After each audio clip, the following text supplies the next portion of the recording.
This is a HeadGum podcast.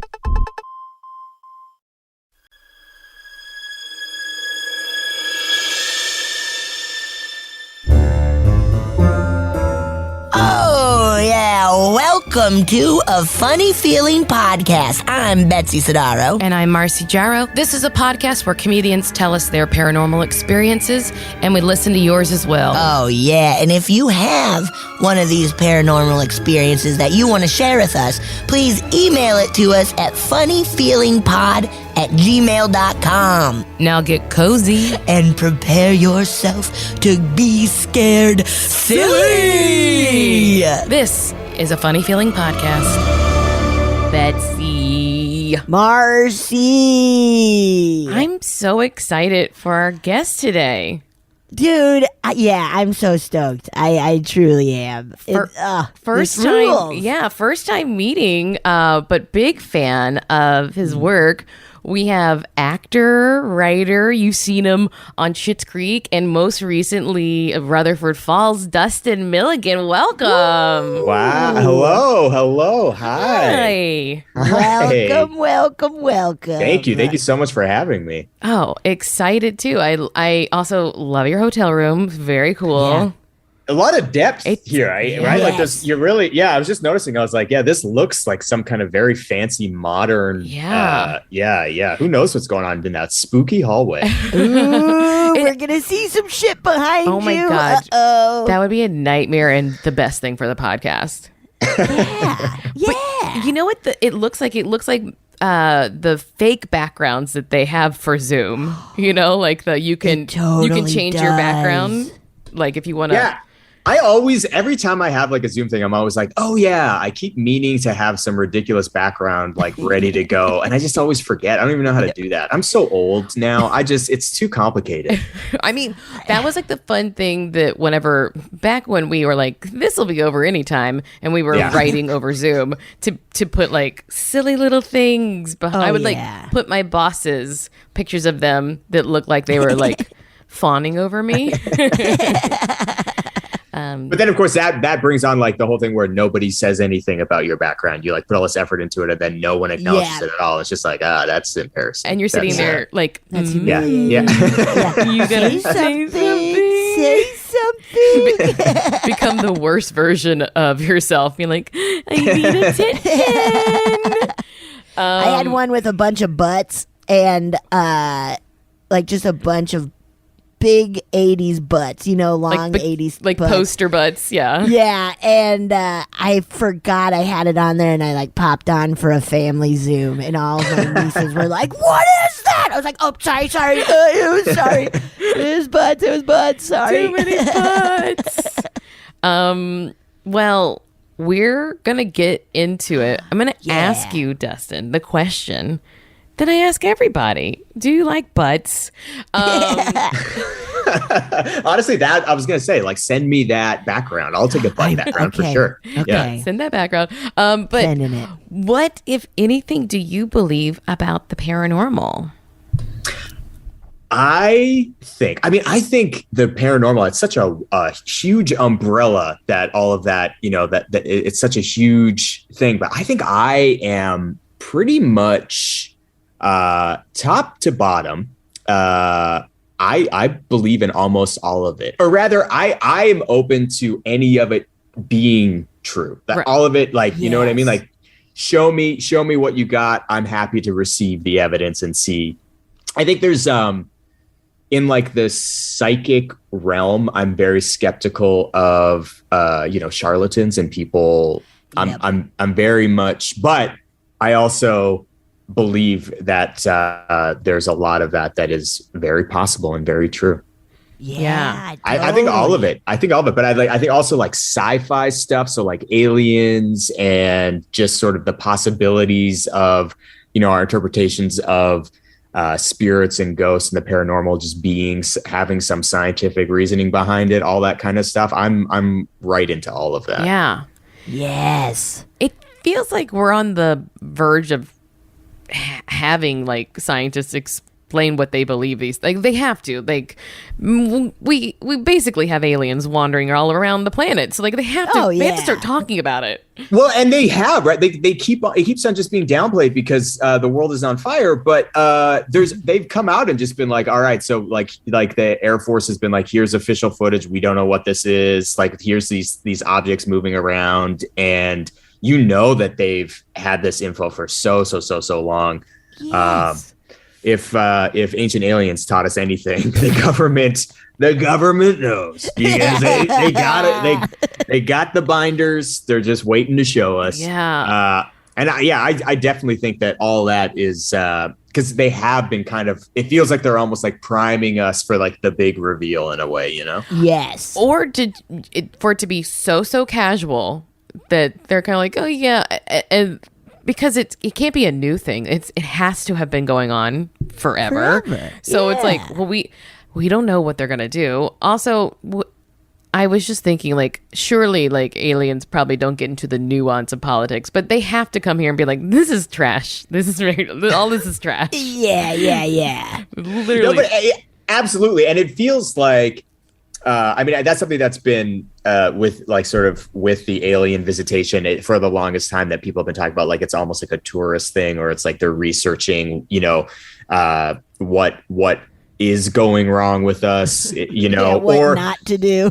or the theory of like, it's us from the future coming back and like, sort of all of that kind of stuff. I think it's definitely somewhere in there lay the truth. And I think it's, I'm just ready for it. At this point, I'm like, we give us something to look forward to.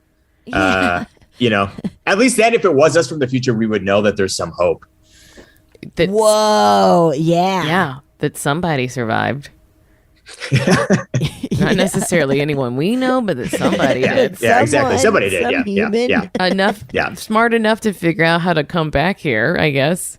Yeah, that's good. I'm also like so fine with this wrapping this up too. Like let the animals take over. Yeah, we did. We did it. We came. We did enough. We did it. Yeah, we did it. No, 100%. I look around. It's funny. I have these weird things where I was walking around the city here, and this is bizarre and maybe just indicative more of just where I'm at. But like, I'll walk around and you'll like look at a storefront and you like look inside and it's almost like you have like a weird flash of just, 10 years from now when it's like all dusty and been abandoned and like the windows are, you know what I mean? Like this weird apocalyptic, like I have that now. And I think it's just because things are going in a downward spiral very quickly. And like, I look around, I'm just like, this is exactly what you said. Wrap it up. This is, let's move into the next era. Whatever that has to be, I'm down. Yeah, I don't need to be a part of it. It's okay. Like, we're not gonna make it. The three of us won't be right now. Oh God, no! I don't want to make it, man. I don't want to make it. I don't want to do anything any harder than I'm already doing. So, please. Yeah, no way. Now, I get all of my information, period, from TikTok, and I just saw a TikTok about in the Bolivian rainforest, they found an underground city, like an ancient underground city. Cool. And they like because they were like, if you were to fly over it, you wouldn't see it, but they have some like new technology that can like penetrate like from the laser. air. Yeah, like from the air, like up high, can like was able to like penetrate and see this like kind of complicated city that is so old, and one proving that like before any like colonization there were very complex cities with underground irrigation and like just full functioning cities. And also I was like, does that feel like a thing that's gonna have to happen for us, like to like as global warming or whatever happens, that like we might have to go underground? Go under. I mean, that's I first of all, I'm like, that's what I'm doing as soon as we're done here, is looking that up. Well, because it also just makes you think of like Atlantis and all that kind of stuff. Where I just love that so much. Like we have these ideas, these sort of very rigid ideas of what life is, just based on basically the last couple thousand years, but there's just so much that we don't know that was just sort of tucked away. And I think about that all the time. Are we going underground? Are we going underwater? Yeah. Because spooky. Right? Because that's that whole thing with like global warming now. We're just like, yeah, inevitably we have to figure out a way to be living aquatically, right? Like, and again, the sci-fi guy in me wants to just be like, yeah, we're going to be in these sweet dome cities. It's going to be, some version of Atlantis just on the coast everywhere. Wow. But again, that's very idealistic. I don't know if we're all going to get it together in time to make that happen. But if we're talking about, aliens maybe just being us from the future, maybe the ships that people are seeing, the spaceships that they're seeing that look like they're coming out of the ocean, what if we're already there? Oh, yeah. Well, it is. Because it's so, like, what is it like? I don't even know the percentage, but we have there's so little of the ocean floor that's actually explored that we actually know what's down there, right? Like we know like where the huge trenches are and that kind of stuff with some radar, but like there's just so much of it that we don't even know. And we're constantly seeing all that footage when they discover like 9 new horrific alien looking fish at that you know what I mean, that are hanging out next to those volcanic like tubes coming out of the ground and stuff. And I just think all that is like, yeah, there's so much there that we don't even know. Is there all kinds of life and then potentially even more advanced life down there? Who's to say? Yeah. Oh God, it is fun to think about, but also it stresses me out. It's also because like when I originally was thinking of it, it's like, oh, from the future. I was like, but what if it's not from the future? What if it is like that there are civilizations that have already like had to abort, and so that's where they are now, and so they're maybe just trying to peek and see if it's safe to come up, and then they're like, not positive that it's going to be good up there yet. Yeah, like a parallel civilization, a parallel offshoot of humanity or something that evolves slightly differently or in a different environment. Yeah. Yeah. No, I mean, again, I think that stuff is so fascinating. And I think what's really cool is we now, like, technology at least is allowing us to see all these like old sites that, they're just underground, like even by a little bit, you can see the structures. And having that understanding of how complex a lot of these cities were, and just, and it's nice because it's like humble, because it's just kind of like, we're not so like, we think we're so advanced, we're so good now. It's like, no, we've been doing this for a long time. We've been doing it for so long. Yeah. It makes me so mad when people are like, the aliens must have done it. Like, no way humans could have done it. It's like, yes, we could. Well, yeah, speaking of ancient aliens, that's that whole thing all the time when they're just like, how could they have built the pyramids? And it's like, well, actually, they figured that out. It just took a lot of work. Yes. They did it. They did it. They absolutely did it. Yeah. Yeah, my dad's an ancient alien person. He is an alien. No, but he will tell me this. I'm like, think about what you're saying. It's all so, I find it so, that whole thing, like the concept of, alien visitors and them having some influence over us or whatever, or not at all. Maybe they're just watching, observing, who knows? Like they have some kind of prime directive from Star Trek or something to not intervene. But I do find that all so strange. And it reminds me of, and this is not to knock anybody who's very religious, but it reminds me a lot of, a lot of religions where it's like a way to just sort of bypass what you don't understand is to just attribute it to something so advanced and like a god of some kind, and just sort of assuming like, well, if I don't understand, if I couldn't do it, then obviously it's got to be an alien. Right. You know what I mean? And I just feel like it's like a version of spiritual bypassing, but it's like extraterrestrial bypassing. Or something. Yeah. I think that's spot on of just like, I couldn't possibly do this, so something else had to have. Not humans, because I'm a human and I should be able to. Which again is just like, it's just like, have some humility, because it's obviously just us thinking we're so good. And like, we're the pinnacle, we're the peak. So it's like, if we don't understand it, then obviously no one can. And it really undercuts how much crows can do without hands. Oh my God, crows are so smart. You guys see that video of like the ravens where they like see somebody putting a sandwich in a plastic bag into a Tupperware container inside a snowmobile's like Velcro pouch, and then they walk away, and then the crows come down and open like all 4 things to get to the sandwich. They're smart. I mean, if that bird is already smarter than like a 10-year-old, like what might they do one day? Yeah, but I think about how much I've struggled with the juice box, and then I see that footage of the crows. I'm just like, yeah. We're Like not I said, so different. Time for us to call it. As a species, we're not doing so great. Let them take back over. I think it's time. It's time that the crows took over. The crows. Yeah. I really think the mountain lion should have LA back. Oh, the one like that one very handsome Brad Pitt mountain lion. My boyfriend, P- P22. Yeah. P22. That's my celebrity crush.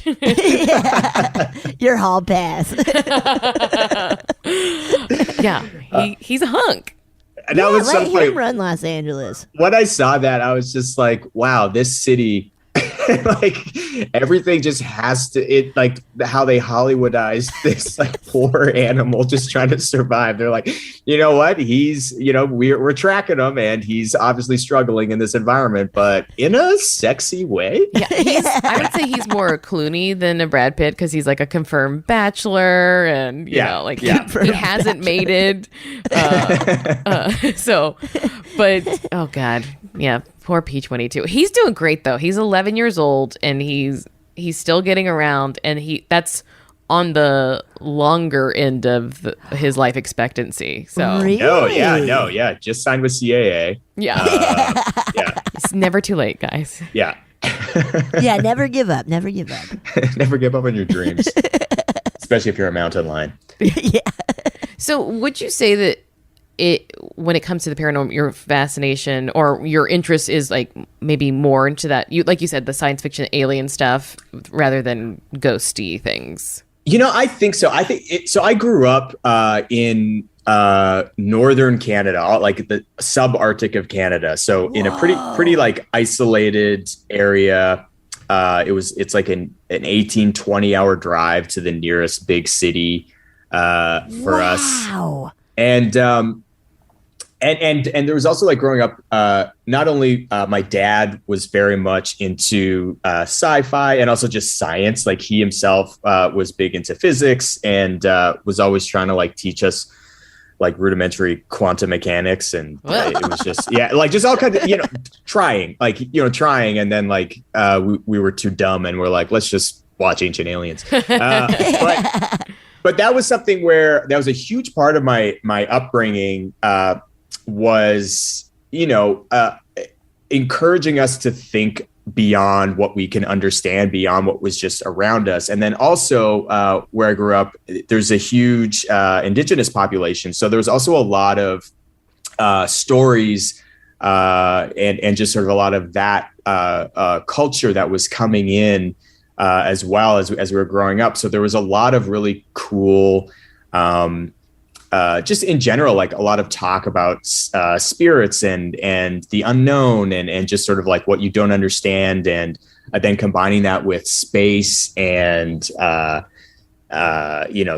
sort of pseudoscience stuff. It was a very creatively stimulating and a very like liberated kind of way to grow up, where we were always encouraged to just think that anything could be possible. So, and then also, I was born in the 80s. So there was also in pop culture, there was, all the sci-fi, like the 80s and 90s sci-fi aliens movies like that. There was like this real surge of that. Yeah. And like cheesy B movies as well. And that was always something that we were always just like taking in constantly. On the Betamax and the VHS machines. And so, that's always been something that I just think it's really stuck with me, to the point where now, like everything that I write is science fiction, and like, I just can't get it out of my head. And also I think there's an element, like we were talking about, like there's an element of, through science fiction, you can just imagine what's possible, and you can imagine what, like, ideally we can move beyond where we're at here and just sort of get to a better place. And I think that's another I'm an idealist, and I think that's another thing that I find really appealing about it. But yeah, it's also, I don't know. I think it's also just like reality is very boring. So why not think of something a little cooler? Yeah. Yeah. It's so fun to be like, yeah, sure, there's a whole civilization in the ocean. Like, that's fun. Yeah, why not? Or that there's why like not? spirits in the woods or something. Like, that's fun.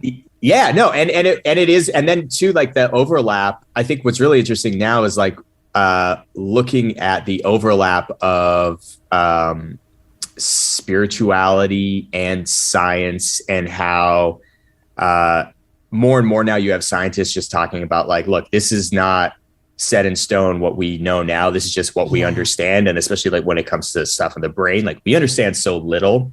And then when they sort of start talking about the overlap between why people see ghosts and scientifically what's going on, or what we don't understand about certain types of energy fields that are occurring, and like who can perceive them and who can't, and all that. I find that really, really, really interesting. And also just like ESP and all of that, like it's all kind of rooted a little bit in science, but it's also, there's a leap of faith of sorts that you have to make in order to really just dive right into it. And yeah, a lot of that I'm heavily, heavily into, and I feel like, I don't know, just sparks something. I'm just like, again, what's possible just lights me up.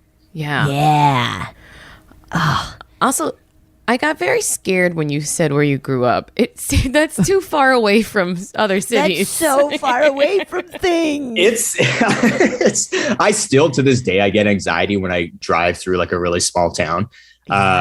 Just when there's like, when you're like, wait, so is there no 24 hours McDonald's here? Like that's scary to me. But yeah, it is something that it was, I'm really grateful for it too, because like we got to go out into the woods, and like you're like 5 minutes you would walk out, just out your back door, and you're like in the forest. And then at night it's terrifying. And it's like pitch black, and there's no light pollution, there's no sound anywhere. And it's like, it's very, very spooky. And again, you have these people, like the stories and the legends of spirits and stuff like that. It's as a kid growing up, it's very, very scary. That is the most fun though for little kids to like tell the story of. I think every town has the witch hill, where if you there's witches there, and you put your car in neutral and it'll roll up the hill. Well, yeah, and it's an old mining town, so we had all these old abandoned buildings. Like there's the mines themselves, which obviously you couldn't access, but there's a lot of the old like housing shacks, or just like sort of old warehouses that were around in the hills around. And so, that's where you would go as you got older. That's where you'd go to drink. But when you were younger, you would just go around and like, do like the Bloody Mary stuff, or just like going around exploring. And it was like, again, there was human feces all over the place, but when you could find the corners that didn't involve that, it was like, these little haunted houses kind of scattered all over the place. And it's definitely at night. There was a lot of fun to be had, just walking around and like scaring each other by saying like, oh, did you hear that? Did you feel that? Someone grabbed me and all that. Anytime I did that, I was lying. But that's not to say that other kids didn't have a genuine experience with spirits from the mining days of Yellowknife. I mean, yeah, old mining towns are truly like, it's too scary. I mean, I always think of Jerome. Is it Jerome in Arizona? That old. It's a ghost town. Old mining town, like a copper mining town that has. Oh, really? Like everything is haunted. Like the whole place. And when I went like on a ghost tour, and they had one of those, what do they call those little, like when it's like a radio static that makes words sometimes? Oh yeah, a spirit box. A spirit box, yeah. A spirit box. And it like literally said one of our friends' names in the group with us. It was like so like, and I was like, maybe they did know her, or like they could set it up, but I was like, I don't know, it was kind of weird. That's terrifying. Yeah, that's spooky. Also, the name Spirit Box is a little on the nose. You think they would give it something that's a little, Yeah. Or like at least adds a little more legitimacy to it. You know what I mean? or if you're gonna be that silly about it, put the word talk in there. Spirit Talk Box there. Yeah. Yeah, Spirit Talk Boy, man. So wait, explain this to me though. It's like picking up just sort of like radio signals or Yes. something, or static. Yeah, and Yeah. like other frequencies that we can't. Or I don't Like know. it's, Yeah, it's like something running like through that. channels essentially. Like it's Yes. running through like AM whatever channels, and then you'll hear like it puts words together. Oh, Yeah. cool. I got to get me a Spirit You gotta get a Box. little Gotta get a spirit Spirit box. Gotta get me a Spirit Box. I love that. Yeah, no, I mean that reminds me too. Like we used to do like Ouija board stuff.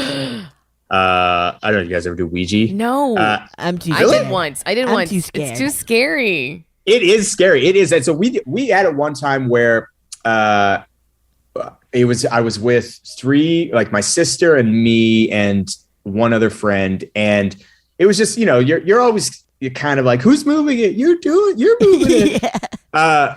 But there was once where this name, it was weird. It was this name that came up, Tedhi.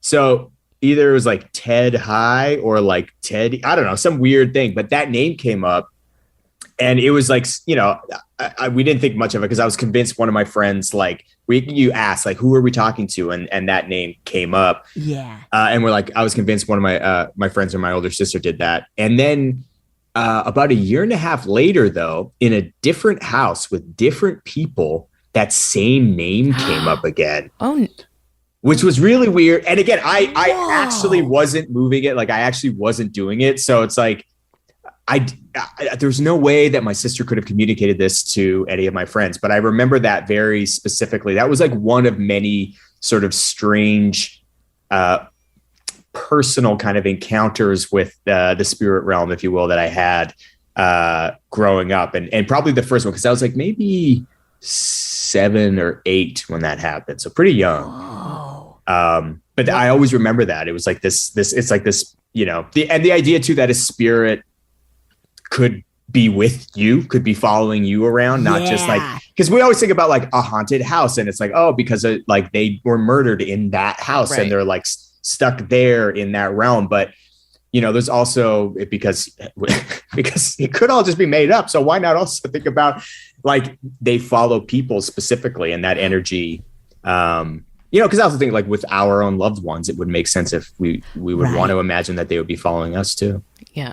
Right. See, that's exactly why I think Ouija boards are too scary, though. That Teddy High. That he's following you around? What if you played Ouija tonight, then Teddy popped up? Ooh. I honestly have thought about it. I'm like, I do want to do that again and see if old Teddy shows up. Hi.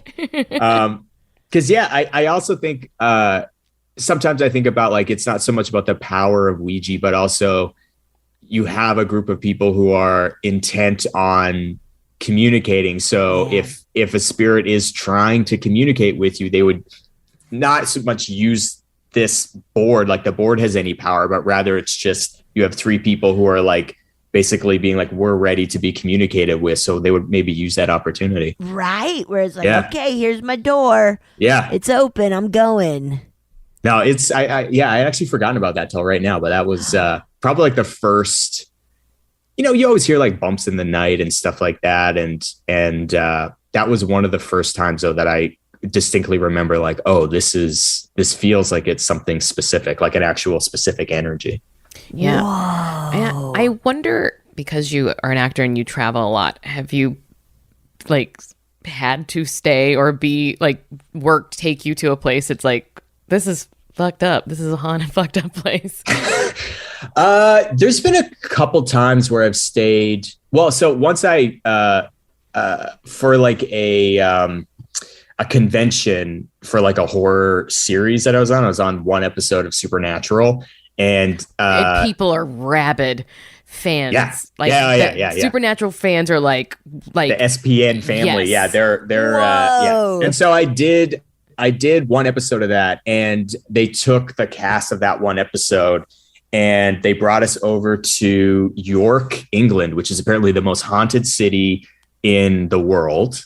I don't know how they can qualify that, but and the hotel that we were staying at there was, we went on all kinds of ghost tours, and it was obviously the energy was very spooky, and we were there in Halloween. Which the scariest thing about that was just learning how the English people have a drinking problem, just on a whole. That's the most terrifying realization. It's just like, wow, this is bad. Wait, I have a friend who's in London now, and like she's every day since Marco Polo, like we're having Aperol spritz, and I'm like, yeah, it's a lot. It's a lot. They really go all the way. Yeah, I asked for water one time in a bar, and they were just like, what? Yeah. What do you mean? I just need some water, please. But yeah, while we were there, it's like, all the buildings there are like old, and in general, that's kind of the charm of Europe, is that everything is so old and but with like modern plugs, although the prong situation is weird. It's like 4 prongs and a half. It's strange. But there was a couple, again, just like, it's hard to know whether it's just a sound somewhere further away in the hotel, but it's like there were a few moments where it's like you felt like there was someone right at the foot of your bed watching.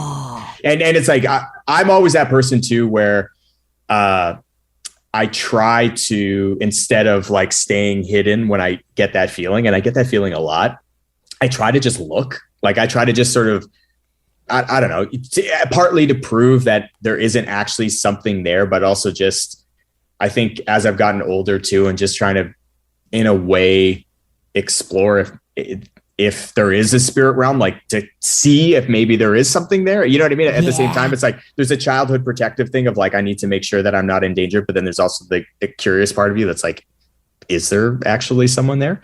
And yeah, sometimes, it's in your imagination, but like you can see like the outline of somebody there. And yeah, it's, I guess all I'm saying is I just have a crazy imagination. And so if you put me in an old hotel, yeah, I'll see all kinds of ghosts. Yeah. Oh man. Have you? Go ahead, Betsy. No, you go. I was just gonna say, have you ever had sleep paralysis? So this is kind of my story. If I have a story, yes. I mean, I've had other. So yes, the answer is. We want to hear everything, by the way. So yeah, okay. My sleep paralysis, it was also coupled with an out-of-body experience. Whoa! Which I was 14 years old, so this would have been 1999.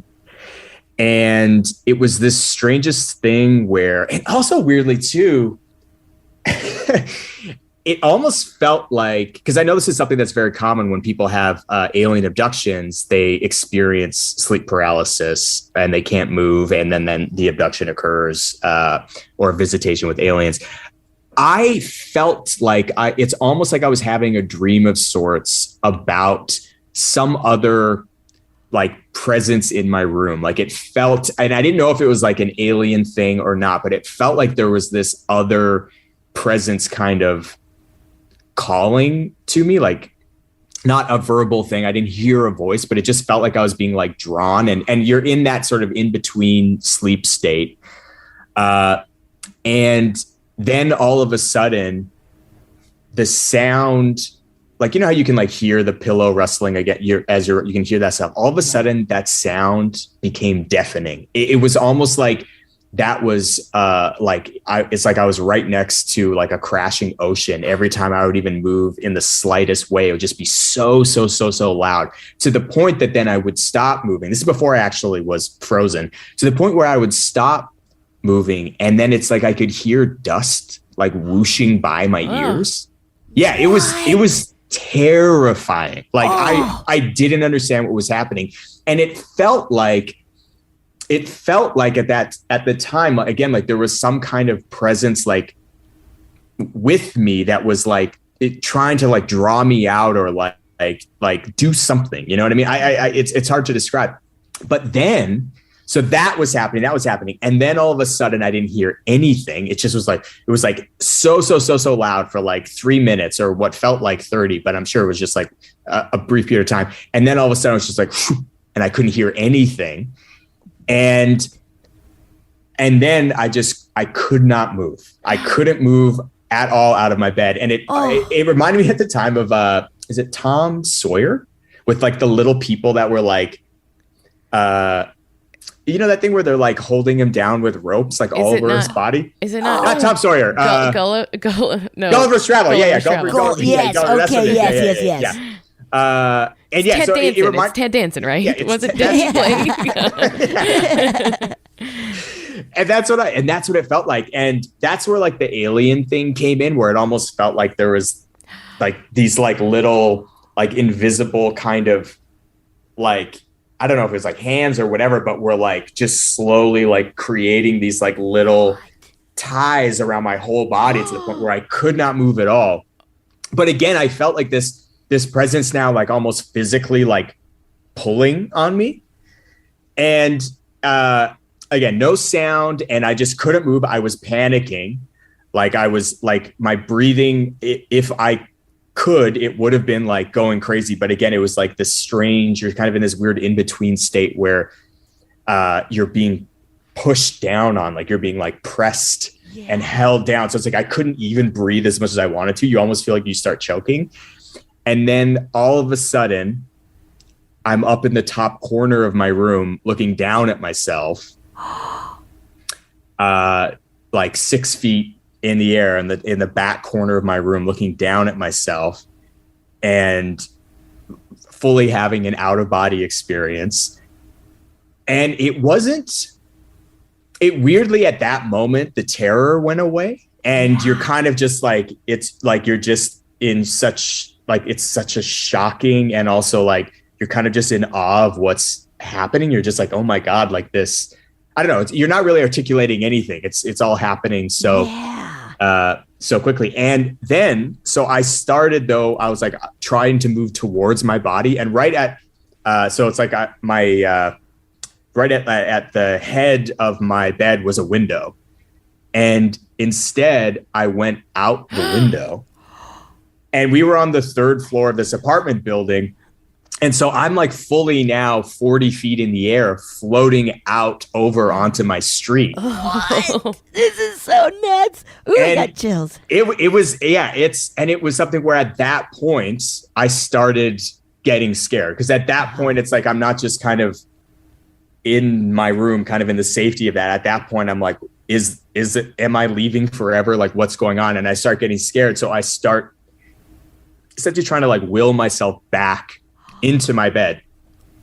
So that starts happening. I start moving towards myself again. I go back into the window. And then as soon as I like cross the threshold of the window, I bolt up in my bed and I start dry heaving, because it feels like I'm moving like a million miles an hour. It feels like I'm like almost like warp speed or something you'd see in a sci-fi movie. Like it feels like my body's doing that, almost like it's slamming into itself and like still kind of moving after I've, I don't know, entered my own body again. Whoa. And so, yeah, I sit up straight and I'm like dry heaving, almost like motion sickness because of what happened, to the point where I remember I called my mom into my room and be like, Mom, I threw up, like, because it felt like I was like purging this out. And she was like, no, you didn't puke. Like, is everything okay? And I was just like drenched in sweat, and it was just terrifying. What? And so that happened. And then it happened again 2 more times, but I was so terrified of it that when the audio, like the sound thing started happening. Yeah. And again, it always felt like there was a it was always predicated first by this feeling that like just on the other side of my door, there was someone or something there. Oh God. That was like sort of drawing me, beckoning to me, you know what I mean? And so I was terrified of it. And so when it happened, like just as this paralysis thing was about to sort of occur again, I would force myself to move and like force my way out of this like deafening dust whirring by my ears sensation that was occurring, and like kind of force myself back into my body before I fully left. But I regret it because later in life, I started doing meditation. Mm-hmm. And you realize that this is actually something that like astral projection and all that this is something that people want to do so much. Yeah. And you're just like, oh God, yeah, it'd be pretty cool if I could like travel around the world at will while just like sitting on my couch. And so as terrifying as it was, you know, because I had no language, I had no understanding of what it was. It's actually something that I regret not the other few times that it started happening again involuntarily, that I regret not sort of going through the process. But yes, I have had sleep paralysis, and it led to this out of body experience. That's so scary to me. My first thought was, did you die? that was my whole thing. Like when I started like floating out over the street, I was just like, is this like, am I actually just leaving my body forever? It was terrifying. And did it happen in the same apartment all these times? No. Okay. Yeah. So that was at my mom's house at the apartment. And then the other 2 times it happened was at my dad's across town. Whoa. Yeah. And I've read all kinds of stuff where they're like, you know, sleep paralysis is actually like it's rooted in some kind of past trauma or like PTSD or something. And again, I'm always interested in like the psychology. Like, is this just my brain's way of perhaps kind of reacting or trying to heal for some past trauma? And I'm like, I don't really know. I mean, I think being 14 is traumatic enough, so it could have just been that. But yeah, it was. That was the most. Certainly the most kind of visceral paranormal experience that I've ever had. Yeah, it sounds so scary on every level. Yeah, because like, what would happen if you didn't get back in? Like, yeah, right. No, it was a spooky thing, and that too, like that time in my life was also when there was other things of that nature, sort of strange kind of things started kind of popping up as well. So it was like, it felt like in a strange way that like puberty was also my awakening into the other realm, if you will. Right. But yeah. What kind of other things? So I have a lot of like ESP is something that I'm really into, because I have a lot of dreams that it's not just like a deja vu thing. It's like, oh yeah, no, I literally had this dream about this conversation in this location with this person. Oh wow.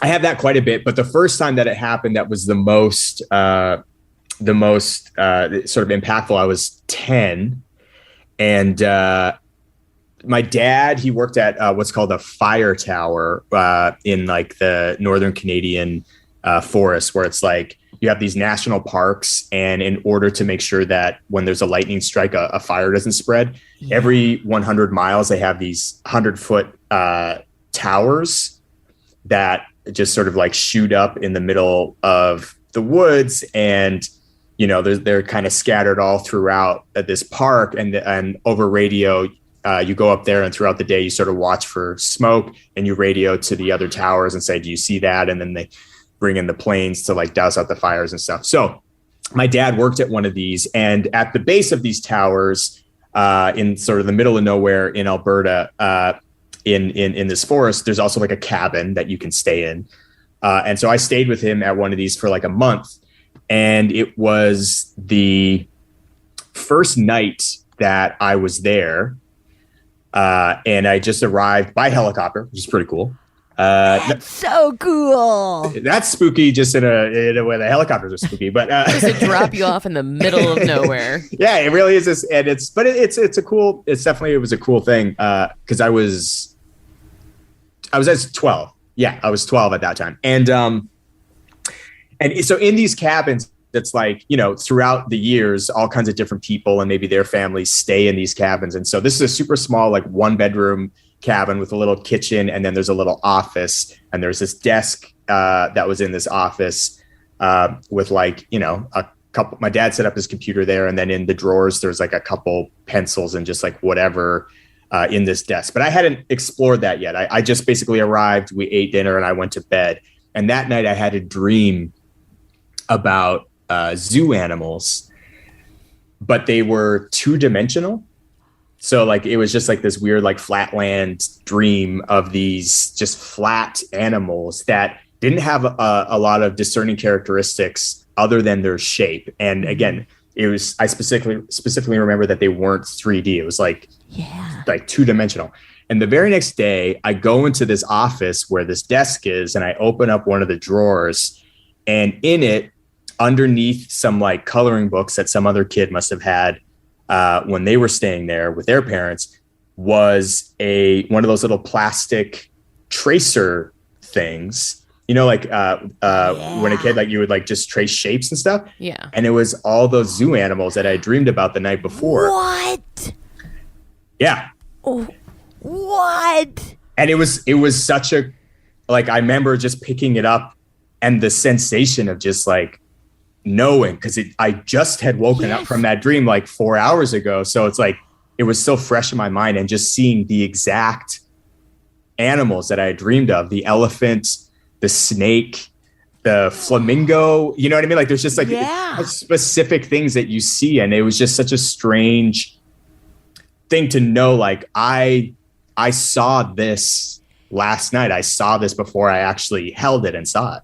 It would be nuts, like, because in your dream, if they were like 3D, you know, that would have been nuts too. Of like, and then I found this, but to make it also 2D in your dream, yeah, it's you being like, no, they're drawn.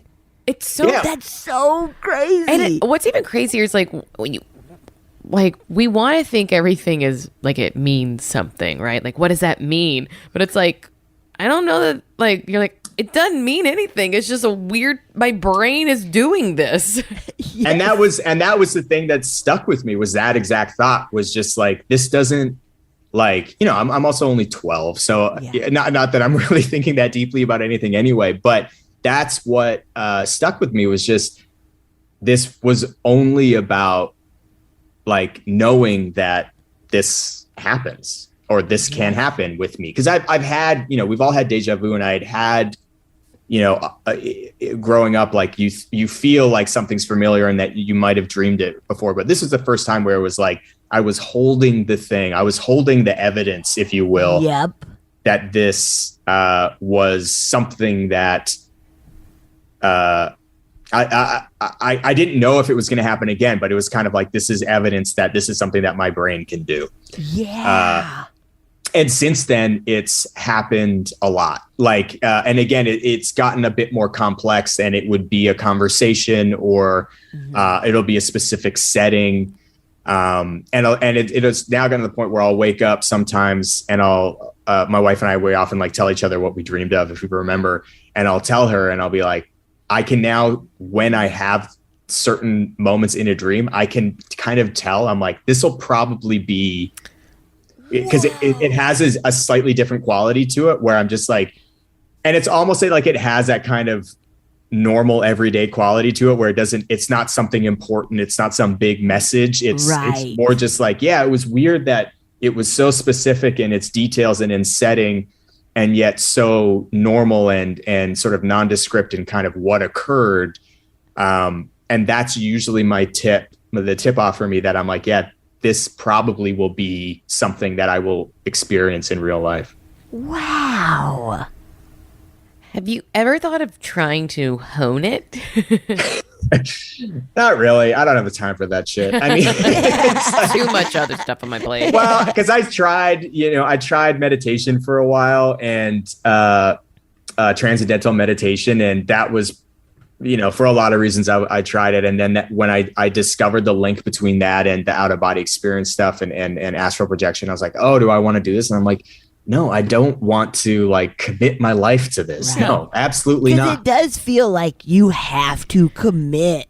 Like if you open up that door, it's in. way too much work. Yeah, and it's I know. also like Before you know it, you're like, okay, the body's under the house. yeah, You're having to work it's with the just- FBI, and it's Yeah. just so much. and I'm gonna like write the book series that's gonna become the Fox network series. It's too much work. It's too much Way work. too much. Way too much. Whoa. And I feel you have. It's never been like a big like, oh, this is a warning or anything. It's never. No. It's always pretty like chill. Oh, that's good. Yeah, well, and nice. it's been things too where what's interesting is there's been moments where I've had that feeling where I'm like there was where I just know I'm like, oh, this feels like this is going to be one of these things. Yeah. And there's been instances where what's actually happened is like I'll be having a conversation with a friend and like maybe they're just really in crisis or something and they're struggling with it. And then I'll recall that dream and what I felt and what it meant, like sort of what was happening in that dream, as innocuous as it seemed. And then all of a sudden it becomes relevant to this moment. So it's almost like at times, and this only happened a few times, but it's like, I won't actually experience it. It won't be something that happens in reality. It's something where kind of that endless cycle where it's like, I had the dream so that when I have this conversation, I would recall the dream and it then relates to what this person is talking about. And then I'm able to sort of help them through whatever they're struggling with. Yeah. Whoa. Yeah. It's very weird. Very weird. Who knows? Very weird. You know, maybe I'm just trying to like, my brain's just trying to convince me that my life is more interesting than it actually is. But who's to say?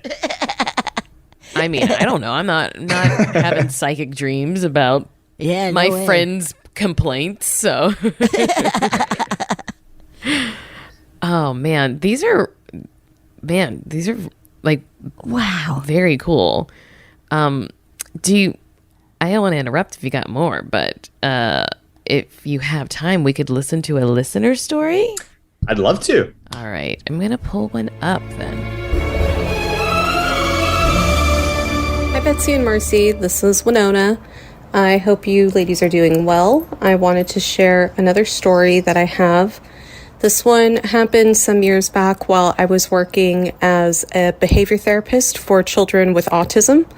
This job, it required myself and my coworkers to go to school with the kids or go work with them in their homes for a couple hours at a time. And so there was one kid who lived in a pretty small apartment with their grandparents, and it was really just myself, the kid, and their grandma for most of our sessions.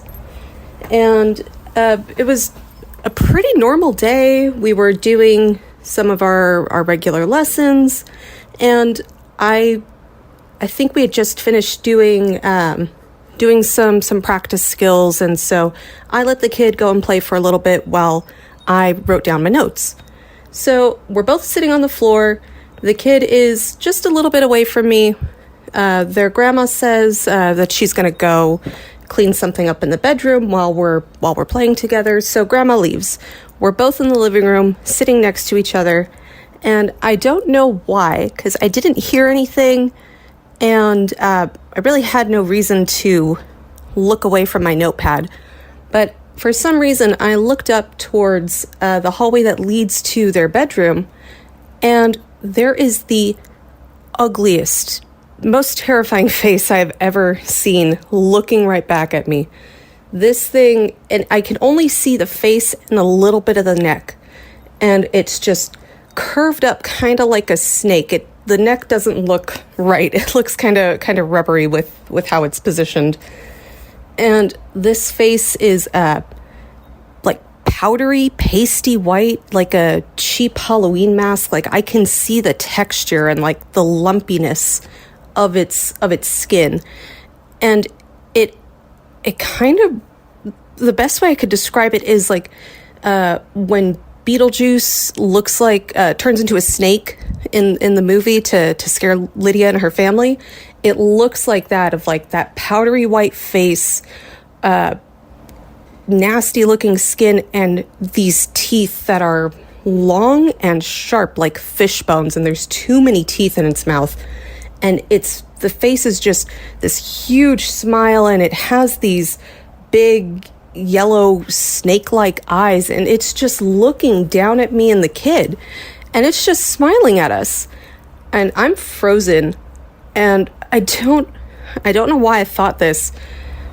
I, for some reason, thought that like Grandma must be pulling a prank on us. Like she found a Halloween mask and is like just trying to scare me and the kid.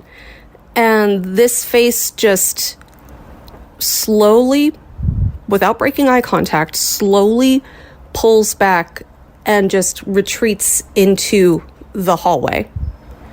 And my kid didn't see anything. They're still playing. I'm sitting on the floor in just stunned silence, trying not to shit my pants, probably. And so finally, I get my courage again, and I get up to go investigate what is Grandma doing, because it doesn't make sense. Why would she want to scare me or scare her kid, who is easily startled and can have bad reaction to stimuli that frighten them? And so I go down the hall, I call out to Grandma, and Grandma is very much involved with her chores. Like she's neck deep in laundry, trying to put everything away while her kid is distracted. And so and I even asked her like if she's been there. I thought I saw somebody walk out, and she said, no, I've been in here. And it has stuck with me to this day. This face has just the image of it has really attached to me. And there, every now and then I'll think about it, and I think about those teeth and just how warped that smile was, and it freaks me out. I don't know why it was there. Every now and then, while I was working that job, I would see things in the homes of other children, but it was mostly just orbs, and it always felt like it was just passing through, or maybe it was family. But with this face, I don't know what it was, and I never saw that face again, and never saw anything that terrifying in the workplace again. And I'm very thankful for that. But I just wanted to share that experience with you, and hopefully you like it. Thank you for everything. Bye. Okay, now I want you to check your chat. I sent you the picture. She drew the face. She drew the face. She drew the face. No. I sent it in the chat. No. Okay. I also hate. Oh God! Shit. Oh no! What? Awful. What? This feels like some kind of Ring situation where now we're all gonna see it, and we like pass it along. You know what I mean? Also, this is like a haunted image. The terrible thing about the Zoom function is that it makes you download it. So now that's going to be on your computers, and it's going to pop up in the middle of the night, and you're going to look at your computer, and it's going to be this nasty face staring at you. I find her story is so fascinating, like that would happen at all. But then also the casual, like, and I've seen other stuff in other kids' homes, but it's mostly just orbs passing through. I'm just like, hang on a second. I mean, that's huge. It's like you were saying earlier, though, that like some people are able to see these things. Their perception, like they're just picking up on it, and I guess that's what's going on with her. And I find that so fascinating. I think it's one of those things where, and maybe this kind of ties this entire conversation together, because I think that, we know so little about how the brain works. We know so little about how like the energy around us, that's like the imperceived fields of energy that we can't, see or sort of experience. But it's like so much of existence is occurring around us in a way that we can't even comprehend. And I can't wait until in the future, our species, whatever it evolves into, continues to evolve into, can like finally understand all of these things. And not only will it be about traveling like physically at will, but also understanding what these casual orbs passing through the room are. And then also why she would, why that face in particular, because it also seems to be like it's a very human thing to experience like a Beetlejuice-esque scary face. Like, you know what I mean? Like that's a very, like, why would a spirit present itself that way if it's not actually us kind of applying something to, you know what I mean? Our brain trying to make sense of something that we don't quite understand. So it applies that scary image to it. Does that make sense? Whoa, that totally does. Like that's your rods and cones putting the information together in the way that you can best understand what you're looking at. But it doesn't mean that doesn't mean that's what's right in front of you. That's what I really hate about the human experience is that you only know what you think you are experiencing. You could be wrong. 100%. Yeah. No. Also, sidebar, Rods and Cones, great band name, right? Oh, really good. Let's start a band. Rods and Cones. And a snack shop. Good snack shop. Oh, Rods and Cones. Like pretzel sticks and ice cream. Yeah, dipped pretzel sticks and then ice cream. Yeah, Rods and Cones. Also, very funny that you're like, what is Grandma doing? Yeah, okay, Grandma. She seems so normal, but I do think she's capable of being the most disturbing human. Yeah. It's like, what a rascal she is. Like she's doing little did she realize that like as she's like doing laundry, she's actually just hiding the horrific Beetlejuice mask underneath I'm so busy. Yeah. I'm so busy. Grandma, you did it. Oh God, never trust a grandma. That's what I always say. Because they're just some woman who got too old. Yeah. And now they have nothing to lose. So. Yeah. They're going to haunt you when they're gone, and they're going to haunt you while they're still here. They're going to become a little thumb with a scary face. Oh, my God. Yucky. Oh, man.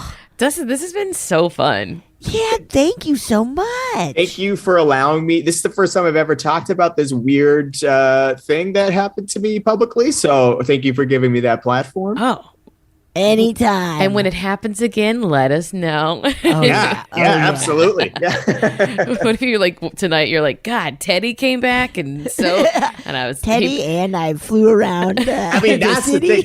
Maybe that's who was drawing me out and calling to me was Tedhi all along. Maybe trying to take you away. The guardian angel thing too, or guardian devil, who knows? Oh, Teddy's trying to steal you. He's trying to. You know what? He wants you out of your body so he can take it. Yeah, that's it. Tedhi. Tedhi wants your body. And Tedhi is an old woman, and she's got nothing to lose. Dustin, tell everyone where they should be watching you or finding you. I hope you don't ever find me in real life. So we'll just put that out there right now. I like my personal space. You can watch me on season 2 of Rutherford Falls, which is streaming on Peacock and other places all over the world at different times. And then I don't know if you want to check me out on my socials or not. I don't care. If you want to see my weird Family Feud memes, then go ahead and you can catch me on Instagram at Dustin, spelled how it sounds, at Dustin. Yes, I love it. Man, thank you so much for being on. No, thank you very much for having me. It's a real pleasure. So much fun. Oh, yeah. Thank you so much for listening to A Funny Feeling. If you have a paranormal experience that you would like to share, please send us a voice memo, or you can email us just a letter at funnyfeelingpod@gmail.com. I'm Marcy. I'm Betsy. And don't shit your pants.